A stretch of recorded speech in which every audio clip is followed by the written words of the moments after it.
Bharatiya Janata party की सदस्यता आपने कब ली? मैं सन 1975 में जब मैं जेल गया, किस मामले में जेल गए? इमरजेंसी के दौरान 33-47 DIR में जब मुझे जेल भेजा गया, तो वहाँ एक जो संघ के लोग हमें मिले, वो मुझे बहुत अच्छे लगे। मैंने सोचा भाई इस तरह के प्रचारक लोग रहते हैं, उसमें माननीय शारदा जी थे, बाबूलाल वर्मा जी भी जो ज़रूर के रहने वाले हैं, आप भी उनसे परिचित भी होंगे। वो आज तो आज हमारे बीच में नहीं है, लेकिन वो कभी समृद्ध सरकार में मंत्री हुआ करते थे, वो थे वहाँ। और इस तरह से और कई विधायकगण भी थे। तो मुझे अच्छा लगा कि लगता है ये संघ के लोग अच्छे हैं, तो मैं भाजपा में आने के बजाय मैं संघ में पहुँच गया। उसी दरमियान जब मैं जेल में ही था, तो मेरी माँ ख़त्म हो गई और मुझे बाहर नहीं निकलने दिया गया। और चूँकि प्रशासन नाराज़ रहा करता था, इस नाते पुलिस ने भी ये वहाँ सूचना पहुँचा दी कि अगर इनको छोड़ दिया जाएगा तो बड़ा तहलका मच जाएगा। इस तरह से अपनी भाषा में उन्होंने हमारे विपरीत लिखा। तो मजिस्ट्रेट ने, डिस्ट्रिक्ट जज ने मुझे उचित नहीं समझा कि मुझे छोड़ दें माँ के मरने पर भी। यह बात हमारे जो उस समय नेता थे चौधरी चरण सिंह, उनको बहुत ख़राब लगी और उन्होंने अपने यहाँ सदन में हमारे उसके नाम का जिक्र किया और इस तरह से मुझे 1 महीने का पैरोल वहाँ से दिया गया, प्रदेश से या सरकार से। वो तो दिलाया जाता है न्यायालय के जो द्वारा ही, लेकिन मुझे हाई कोर्ट से उसको मिला और मैं बाहर आया। तो मैंने देखा कि चौधरी चरण सिंह जी ने मेरी उपस्थिति में ही मुझे MP का टिकट दे दिया। किस संघ की बात कर रहे हैं आप? ये बात सन 77 की है। यहाँ के प्रभारी हुआ करते थे चौधरी चरण सिंह उत्तर प्रदेश के, और उन्होंने मेरे बिना वहाँ एप्लीकेशन दिए मुझे MP का टिकट दे दिया और मुझे खबर पहुँचा दिया कि गणेश तिवारी से कह दो कि वो MP लड़ना है। मैं बहुत मुश्किल से बाहर आया था। उस समय हमारे परिवार की स्थिति बहुत अच्छी नहीं थी। हमारी शादी हुई थी, मैं साल भर के लगभग जेल में रहना पड़ा। पत्नी की तबीयत खराब हो चुकी थी, वो पागल हो चुकी थी। हमारी परिस्थितियाँ अच्छी नहीं थी और मैंने सोचा कि शायद मैं अन्नू भैया के मुकाबले लड़ नहीं पाऊँगा। इस नाते समझौता कर लिया। उन प्रचारकों के कहने पर माननीय शारदा जी गांव तक गए थे, ये कहने कि आप MP का सीट छोड़ दीजिए और आपको MLA लड़ाएंगे हम। MP का छोड़ दिया, भाई सद्दो सिंह चुनाव लड़े, लेकिन चौधरी चरण सिंह नाराज़ हो गए। उन्होंने कहा ये पॉलिटिकल नहीं है। जितना वो मानते थे उतना ही उन्होंने मुझसे दूरी बना ली और कहा कि नहीं अब पार्टी में तुम्हारी कोई खास जगह नहीं है, हम तुम्हें आगे नहीं बढ़ा पाएंगे। हम तो चाहते थे कि तुम MP बन जाओ, लेकिन इसके बाद भी तुम नहीं बने। तो मैं बहुत दुखी हुआ और चूँकि भाजपा वालों ने ऐसा सोचा था कि MLA का टिकट हम देंगे, तो मैं एप्लीकेशन दे दिया MLA का। उसमें माननीय शारदा जी उस समय एक बात लिख दिए, जो यहाँ के विभाग प्रचारक हुआ करते थे, कि गणेश तिवारी को कर्नलगंज की विधायक की सीट इस शर्त पर दी जा रही है कि चौधरी चरण सिंह पश्चिम के किसी एक MLA सीट को समझौते में भाजपा को दें। चौधरी साहब तो नाराज ही थे, उनको उन्होंने कोई सीट देने से मना कर दिया और इस तरह से हमारा टिकट नहीं मिला और भाई त्रिवेणी सिंह यहाँ के विधायक बने। ये हमारे साथ परिस्थितियों ने, कुदरत ने, हमारी मुकद्दर ने, और ये हमारे साथ खेल किया। कितने दिन आप भाजपा के साथ जुड़े रहे? अब भाजपा के साथ तो मैं तभी से आज तक हूँ। उसके जुड़ने की तो क्या, बार बार मैं टिकट भी मांगता रहा। अभी पिछले समय में भी आपने शायद देखा होगा कि जब भाई ब्रजभूषण सिंह सपा में थे और भाजपा का कोई कैंडिडेट यहाँ नहीं था। माननीय एल.पी. मिश्रा चुनाव लड़के यहाँ से चले जा चुके थे और फिर वापस नहीं लौटे। तो प्रांत प्रचारक और विभाग प्रचारकों ने मिलकर के ये मुझसे कहा कि भाई यहाँ कोई सीट कोई लड़ने वाला नहीं है एमपी, अगर आप चाहें हम अगर तो आप प्रयत्न कर सकते हैं और टिकट हम आपको दिलवा देंगे। अगर भूषण सिंह नहीं आए तो पार्टी में वापस नहीं लौटे तो हम लोग जिम्मेदारी लेते हैं कि टिकट आपको मिलेगा और टिकट और भाजपा लड़ाएगी भी, आप पैसे के लिए परेशान मत होइएगा।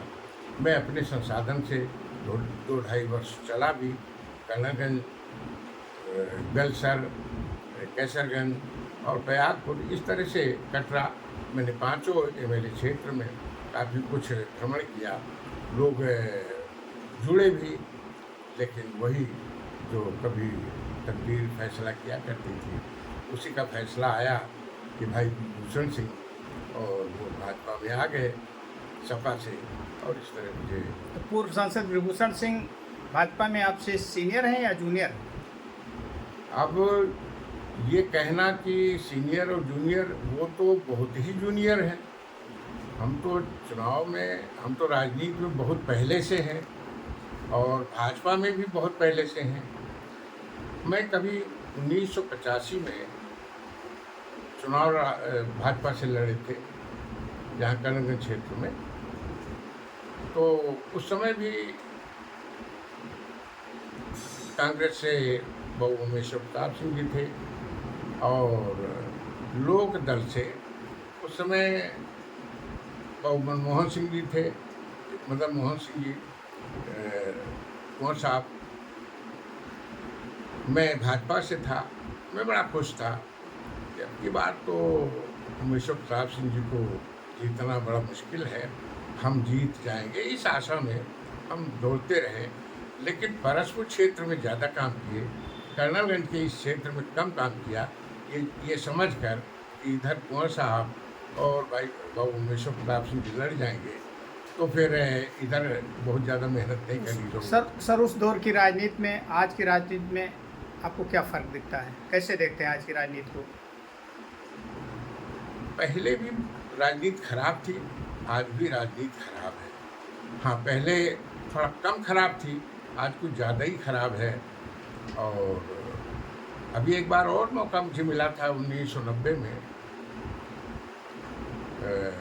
अभी श्रीमान रमा प्रसाद जी जीवित हैं, वो उसके उन्होंने एक खबर लाई कि अटल बिहारी वाजपेयी ने आपको बुलाया है। तो मैं गया तो अटल जी ने कहा आपको एमपी लड़ना है, इसलिए कि भाजपा ने तय किया था, जब और पार्टियों से तालमेल था, लेकिन भाजपा पार्टी ने उस समय तय किया था कि जहां कम्युनिस्ट पार्टी का कैंडिडेट चुनाव लड़ेगा या बाबर एक्शन कमेटी का मेंबर लड़ेगा। किस दौर के चुनाव गुरु की बात कर रहे हैं आप? ये 1990 की बात बता रहे हैं, 1990। तो उसमें भाजपा चुनाव जरूर लड़ेगी, और उसी के तहत आखिरी समय में अटल जी ने मुझे बुलाया था कि तुम्हें बेटा यहाँ से लड़ना है, गोंडा सीट से। उस समय यहाँ बन्ने भाई एमपी लड़ा करते थे, वो बाबर एक्शन कमेटी मेंबर थे, इस नाते अब भाजपा ने तय किया था यहाँ चुनाव लड़ाएंगे। वो भी एक मजाक हुआ हमारे साथ। सिंबल आया प्रदेश में और मैं सिंबल लेने भी गया अपने साथियों के साथ। उस समय बाबू सत्यदेव सिंह जिले के अध्यक्ष हुआ करते थे। इन्होंने मुझसे कहा कि आप, मुझे विश्वास नहीं है। मैंने कहा भाई विश्वास तो नहीं है, लेकिन हम खुद लेकर जाएंगे इस सिंबल को। और बाबू साहब एक बार इस पर फिर खेल किया कि इन्होंने जो बहुत कुछ कहा, तो मैंने कहा ठीक है आप भी लेकर आइए। और सच बात तो ये है कि उस सिंबल को ला करके लाल साहब को दे दिया। वो उस समय एमएलए के लिए अप्लाई किए थे, तो उनको दे दिया। मैं जब जमा करना हुआ एक दिन पहले गए तो सत्यदेव सिंह से मैंने कहा भाई वो लाइए, हम खुद जमा करेंगे। उन्होंने कहा कि नहीं, हम खुद जमा करेंगे। हमारा झगड़ा हुआ और हाथापाई हुई। उन्होंने कहा सर उनके यहाँ है, तुलसीदास चंदानी के यहाँ है। रात के 12 बजे मैंने उनका दरवाज़ा खटखटाया, उनको पकड़ के लाए चंदानी जी को इनके यहाँ, संतोष सिंह जी के यहाँ, और कि इनसे कहो कि भाई मेरा सिंबल दे दें। और जब संतोष सिंह ने नहीं जमा किया तो नहीं जमा किया। ये उस समय जब मुझे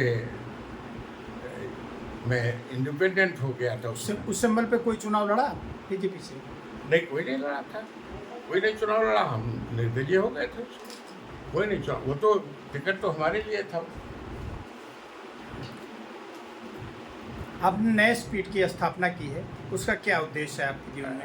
ये बहुत अच्छी बात आपने पूछी।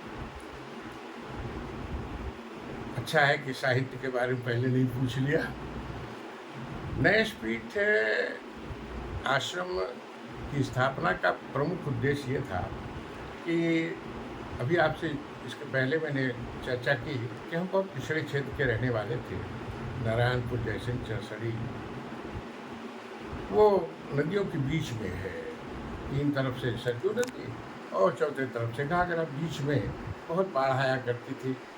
बहुत पिछड़ा क्षेत्र था और उस परिस्थिति में, उस तकलीफ़ों में भी हमारे पिताजी ने कितना बड़ा त्याग किया होगा जब उन्होंने मुझे पढ़ाया।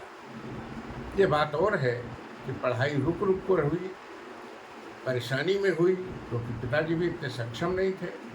लेकिन इसके बाद भी मुझे लगा कि मैंने तमाम सुविधाएं अपने बच्चों को दी, लेकिन वो उतना आगे नहीं बढ़ सके। तो सोचा कि पिताजी ने बहुत मेहनत की होगी, लाइए हम उनकी यादगार में कुछ काम करते हैं। क्या करें, विद्यालय खोला जा सकता था। सोचा कि भाई विद्यालय में तो लगना बहुत मुश्किल काम है, फिर क्या कर सकते थे उनके लिए।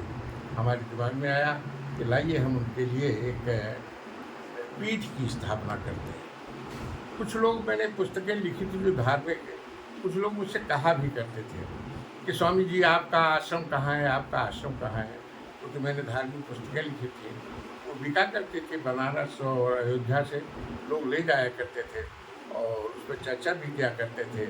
कुछ महंत लोग भी उस पर चर्चा करते थे और वो सोचते थे कि हमारे जैसे ही ये भी कहीं स्वामी होंगे, महंत होंगे, पीठाधीश्वर होंगे। तो वो भी हमारे मन मस्तिष्क में था। पिताजी की बात थी तो मैंने उस ज़मीन को खरीदा, आश्रम की ज़मीन को खरीदा कि कहीं बच्चे ये न कहें कि हमारी ज़मीन को इस्तेमाल कर लिया इस काम के लिए। मैंने ज़मीन खरीदे और इसके बाद उसको ट्रस्ट के नाम रजिस्ट्री किया। उस ट्रस्ट का नाम मैंने नयेश पीठ रखा। मैं चाहता तो मैं पिताजी के नाम पर कर सकता था, लेकिन उसका भी एक कारण है।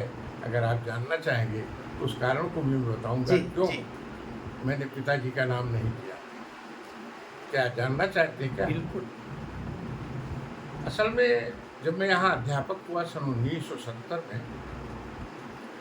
तो सोचा कि ये जो तनख्वाह मिलती है 207 रुपये, ये तो बहुत कम है। इससे क्या कर सकते हैं हम? लाइए कुछ काम हम और भी करें जिससे कुछ आर्थिक लाभ। तो एक हमारे मित्र हुआ करते थे गोंडा में, ग्रामोद्योग के वो थे, सर्वे सर्वा थे यहाँ के। तो उन्होंने कहा भाई गणेश जी, हम आपको 1.25 लाख 1.5 लाख रुपए ग्रामोद्योग से कर्ज दे सकते हैं, 4% कुछ ब्याज होगा। और उस समय ब्याज 13-14% और बाकी था। 5 साल में तो दूना हुआ करता था पैसा। तो आप कुछ न कीजिए, आधा पैसे में वो काम शुरुआत कर दीजिए खपरा पथाई का, और आधा पैसा जमा कर देंगे तो जमा से ही, उसके ब्याज से ही आपका कर्ज अदा हो जाएगा। इसलिए आप इस कर्ज को ले लीजिए, लेकिन उसके लिए ज़रूरी है 2.5 एकड़ ज़मीन। मैंने 2.5 एकड़ ज़मीन खरीदी। तो जब रजिस्ट्री करवाना हुआ तो हमारे जो दूसरे नंबर के भाई हैं, कुछ थोड़ा जानदार थे, उन्होंने पिताजी से कहा देखो भैया के दिमाग में अभी से बेईमानी शुरू हो गई है, वो ज़मीन अपने नाम लिखवाना चाहते हैं। हमारे पिताजी ने कहा भैया वो ज़मीन अभी से झगड़ा न करो भाई से, और वो ज़मीन हमारे नाम खरीद लीजिए। अब अगर पिताजी के नाम खरीदेंगे तो कर्ज कैसे लेंगे? तो ऐसा हो नहीं सका। और मैंने वो ज़मीन पिताजी के नाम कर दी। उसमें से 3 भाइयों ने बेच भी डाला, मुझसे पूछा भी नहीं कि उसका जो हमारे उनके हिस्से का है, पिताजी के मरने के बाद जो उनका हिस्सा लगा, उन्होंने पूछा भी नहीं कि ज़मीन को हम बेचें कि नहीं बेचें, इसलिए कि वो जानते हैं पैसा मेरा लगा था। फिर भी कोई बात नहीं, इसका मुझे कष्ट नहीं है। मैं भाइयों से बड़ी मैत्री भाव रखता हूँ। और आज भी ये पिताजी कह गए थे मुझसे कि भैया हमारा अंतिम ख्वाहिश ये है कि इसमें कि सबका हिस्सा दे देना अपना इस बाग में, इस ज़मीन में, और झंझट न करना, प्रेम से रहना। मैं कोशिश करता हूँ, झगड़ा करना चाहते हैं भाई लोग, बार बार कई बार कोशिश किया, लेकिन मैं झगड़ा नहीं करता हूँ। कोशिश यही रहती है कि मैत्री भाव रखूँ। तो इसको मैंने सोचा कि अगर मैं पिताजी के नाम कर दूँगा तो यही भाई लोग फिर जुट जाएंगे और कहेंगे ये तो पिताजी के नाम का है, इसमें भी हमारा हिस्सा है। तो जब ज़मीन मैं खरीद रहा हूँ, न्यासपीठ मतलब रजिस्ट्री मैं करवा रहा हूँ ट्रस्ट के नाम, और ये हिस्सा लेने फिर पहुँच जाएंगे। उन्होंने, छोटे भाई ने पूछा भी मुझसे कि भैया आप तो कहा करते थे कि पिताजी के नाम कुछ करेंगे। तो मैंने कहा भाई इतना मूर्ख मुझे मत समझो, एक बार लिया तो आपने हिस्सा लगवा लिया, अब दूसरे बार मैं ऐसा नहीं करना चाहता था कि पिताजी का नाम उसमें डाल दूं और आप फिर हिस्सा मांगें। इसी नाते मैंने उसको न्यासपीठ नाम दिया, और मैं उसका अपना पीठाधीश्वर लिखता भी हूँ उस पीठ का। इसलिए पीठाधीश्वर माने अध्यक्ष ही होता है, डिक्शनरी में यही नाम है, कोई ऐसा नहीं है कि उसका कोई अलंकार और है। तो बस इसी नाते उसका नाम मैंने न्यासपीठ रखा। आपने माना कि राजनीति स्वच्छ नहीं है, फिर भी लोकतंत्र राजनीति से ही चल रही है। समाज में, देश में राजनीति का महत्व है। ऐसे में आज के युवाओं को आप क्या संदेश देना चाहेंगे? अब हर गार्जियन ये वसीयत करके जाता है अपने बच्चों को कि बेटा राजनीति में मत जाना, ऐसा मैं समझता हूँ। कल एक दिन पहले मैं इस गोपाल बैस जी की दुकान पर बैठा हुआ था, तो उनका लड़का कहने लगा कि पिताजी कहते हैं कि राजनीति में बेटा मत जाना, अपनी दुकान देखो। तो हर राजनीतिक आदमी को अपने बच्चे से यही कह जाता है कि राजनीति में मत जाना, लेकिन अब सच बात है कि भाई राजनीति पर ही ये देश चल रहा है, प्रजा यहाँ वही मूल धुरी वही है। इस नाते बिना राजनीति के कुछ हो सकता है। अगर अच्छे लोग उसमें नहीं गए तो ये देश ही गलत दिशा में चला जाएगा। अच्छे दिशा में ले जाने के लिए युवाओं को उससे जुड़ना भी चाहिए। और अभी चूँकि मैं भाजपा का हूँ, हो सकता है इसलिए मैं कह रहा हूँ कि मोदी जी वगैरह वगैरह उनकी जो टीम है आजकल जो काम कर रही है, वो ऐसा लगता है कि अपने देश को सही दिशा में ले जाने का काम कर रही है। क्योंकि जो उनका नाम पूरे विश्व में है, पहले नंबर पर आज भी बना हुआ है, और उनके काम का भी जो डंका पूरे विश्व में बज रहा है वो बता रहा है कि देश को अच्छी तरफ लिए जा रहे हैं मोदी जी। इस नाते तो ऐसा नहीं कि हमेशा गलत आदमी रहा है राजनीति में, और अच्छे आदमी भी हैं इस समय और भी आगे भी रहेंगे। इस नाते युवाओं से हमारा कहना है कि भाई आप जुड़े राजनीति से और राजनीति को अच्छी दिशा में ले जाने की चेष्टा करें, प्रयास करें।